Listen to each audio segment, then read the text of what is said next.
Alors, je vais revenir à la définition du talent pour qu'on puisse avoir une idée sur la responsabilité des uns et des autres pour la mise à disposition de talent pour une entreprise, pour un pays.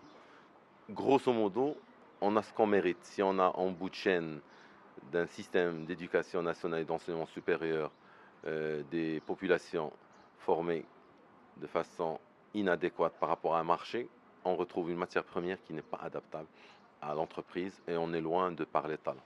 Maintenant, la réalité n'est pas noire, n'est pas blanche, la réalité elle est grise et une des responsabilités de l'État, c'est d'offrir un enseignement le plus pratique possible qui est basé sur l'acquisition des compétences et non pas l'assimilation des connaissances. Notre problème, c'est qu'on bourre les gens pour plus de connaissances, pour qu'ils les regurgitent des années après, au lieu de les former à acquérir des compétences, à les mettre en situation réelle lorsqu'on en a besoin. Donc ça, c'est en général en termes sémantiques, philosophiques. Dans la réalité, on a besoin de talents. Vous avez deux manières. Soit de les sourcer en externe, si c'est en entreprise, elle fait, elle a les moyens, elle va vers la solution la plus facile qui est le buy, ou bien le make, c'est-à-dire le produire soi-même. Pour le produire soi-même, on doit se mettre d'accord de qu'est-ce qu'on veut comme talent à, à l'intérieur de l'entreprise. Un talent au niveau de l'entreprise, c'est le croisement entre deux critères très importants. La performance durable, il faut qu'il montre qu'il a dépassé ses objectifs les 3 dernières années. Et deuxièmement, le potentiel. Et le potentiel, il est plus difficile à évaluer parce que c'est l'ensemble du code leadership qu'a une entreprise à travers ses valeurs, sa culture, etc. C'est-à-dire ses capacités à leader une équipe, ses capacités à manager, ses capacités à mobiliser, etc., etc.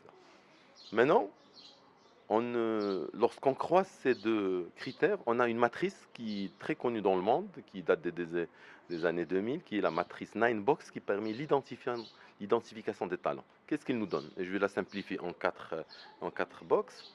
Ceux qui ont le plus, c'est les talents, c'est-à-dire qui sont très bons en performance durable et très bons en potentiel, c'est les talents. Ceux qui ont le moins, c'est des cas problématiques qui doivent sortir. Et in between, entre les deux, vous avez ceux qui sont excellents en performance durable mais qui ont un faible potentiel. C'est des experts, c'est-à-dire l'entreprise a besoin d'eux pour faire le travail, mais pas pour le faire, pas pour manager. Et puis vous avez à la fin la population qui sont des talents émergents, c'est-à-dire qui n'ont pas encore la capacité de dépasser des objectifs, mais qui ont une prédisposition à gérer des équipes. Et voilà, aujourd'hui, nous sommes dans ce contexte-là. On ne peut pas compter que sur l'État, sur les organismes d'éducation, de formation, pour produire des talents. Nous devons utiliser l'entreprise comme un espace de développement, aussi bien dans les projets qu'on gère.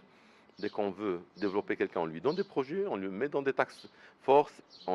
Deuxièmement, on les envoie le maximum possible vers des benchmarks d'autres BU, d'autres pays, d'autres entreprises, vers des immersions chez les fournisseurs où ils peuvent apprendre énormément de choses et également vers ce qu'on appelle les Learning Expeditions.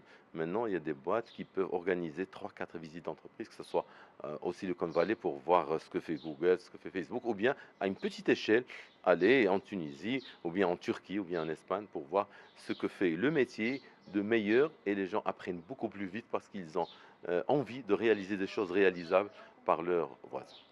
Donc ça, c'est un petit peu sur les méthodes les plus classiques, en termes, les plus pratiques en termes de développement. Il y a également se développer via des tierces personnes, via des personnes, c'est-à-dire le tutorat, le secondment et le coaching. On vous confie quelqu'un qui va vous poursuivre pour éliminer tous les obstacles et vous coacher, vous montrer quels sont les atouts, quels sont les axes d'amélioration que vous devez, sur quoi vous devez travailler pour s'améliorer. Et enfin, il y a ce que je dis, l'expatriation. Un expatrié, c'est un investissement pour la boîte. On doit vraiment avoir un retour sur investissement en termes de transfert de compétences vers des talents locaux marocains. Ceci, dans le concept de Charles Génine, ça s'appelle se développer via des expériences. Et Charles Génine dit que 70% du développement doit se faire via les échanges d'expériences, 20% doit se faire via des classrooms qui sont des programmes structurés de façon classique, les MBA, les masters, les formations en entreprise, etc. Et 10% vers le réseau, le network dialogue, Internet, etc. Parce qu'on se développe également beaucoup avec les autres. Bon, aujourd'hui, nous avons des pratiques au sein de nos entreprises qui sont un petit peu importées, disons, Mm. importées de l'étranger. Et pourtant, au Maroc ou en Afrique en général, il y a des spécificités, il y a une culture. Est-ce que vous pensez qu'on devrait adapter ces pratiques au contexte marocain ou africain, ou est-ce qu'on devrait adapter nos entreprises à ces pratiques-là, ou bien en inventer d'autres qui nous Mm. sont propres? Alors ça c'est très très bonne question que j'apprécie beaucoup parce que j'ai travaillé dans beaucoup d'entreprises et j'ai vu beaucoup de modèles. J'ai vu des gens qui ont fait du plug and play, c'est-à-dire ils ont importé automatiquement sans adapter, ils se sont gourés, ils se sont trompés, ils ont perdu beaucoup d'argent. J'ai vu des entreprises qui ont voulu tout créer from scratch et ils ont voulu réinventer leur roue alors qu'il existe beaucoup de choses. La meilleure approche, c'est que de ce qu'on appelle un système hybride en termes de management, c'est l'hybridation des pratiques, prendre ce qui se passe de meilleur dans le monde entier en termes de best practice, et Internet maintenant vous offre sans même bouger de votre chaise les meilleures pratiques dans tous les domaines, mais avoir l'intelligence de ne pas utiliser comme one size fits all. Pas de prêt-à-porter, mais du sur-mesure. Prenez le temps du craft, de l'art, pour l'adapter à votre structure, moyennant les valeurs de l'entreprise, la culture de l'entreprise, le contexte de l'entreprise et le niveau de maturité de l'entreprise. Et je crois qu'on a beaucoup plus de réussite lorsqu'on prend des choses et on les adapte. Des choses qui ont réussi ailleurs, mais on les adapte beaucoup chez nous que lorsqu'on veut faire du plug and play ou bien du, du prêt-à-porter. Une autre question, une dernière. Oui, Pour l'administration publique, tout ce qui est la fonction publique, c'est un agent de développement aussi, oui. mais la formation des talents, si l'on veut, qui sont Mm. destinés à l'administration publique n'est pas dans les priorités. Il n'y a pas une formation propre dédiée à l'administration publique, une formation d'élite. Mm. Pourtant, ces gens-là, ils sont très importants pour le développement économique. Qu'est-ce que vous en dites? Euh, Avoir des talents n'est pas toujours une opportunité. Avoir des talents, c'est une responsabilité et c'est une lourde tâche parce que vous devez investir beaucoup pour pour qu'ils ne partent pas. L'administration publique, telle qu'elle est façonnée en termes de structure, de code de la fonction publique, comment elle rémunère, comment elle forme, comment elle motive, n'offre pas les drivers basiques, le minimum, pour attirer et développer le talent.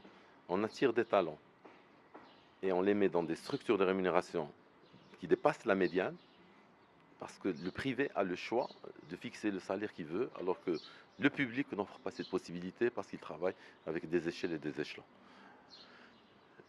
Le privé, en plus de ce salaire fixe, il offre un salaire variable qui s'appelle le bonus, qui permet de jouer un rôle d'accordéon. Plus la personne performe, plus il gagne plus il ne performe pas, il gagne juste son salaire fixe. Et ce deuxième driver n'existe pas encore dans le public. Troisième chose, la caractéristique du public qui n'est pas en compétition avec du public fait en sorte qu'on vient pas le réveiller, réinventer les pratiques chez lui, parce que le privé se réinvente, parce qu'on commence de plus en plus à appartenir à un monde où le profit devient une religion, la compétitivité c'est le dogme, et de plus en plus on est obligé de se réinventer, d'être en compétition avec d'autres privés. C'est pour ça que ce mode d'attraction, de développement et fidélisation de talents s'adapte beaucoup plus à des structures de rémunération de motivation taillées pour le privé que pour le public.